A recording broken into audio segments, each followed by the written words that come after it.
Hey everyone! Welcome back to the channel. In today's video, I'm going to show you how to fix the error, cannot be loaded because running scripts is disabled on this system when you're trying to activate a Python virtual environment in the Visual Studio Code terminal.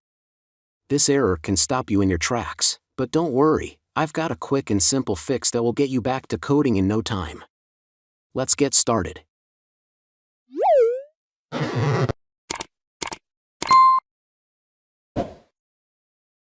You can run the following command in your terminal to allow the script to execute. This allows execution of remotely signed scripts. Now, try activating your virtual environment again using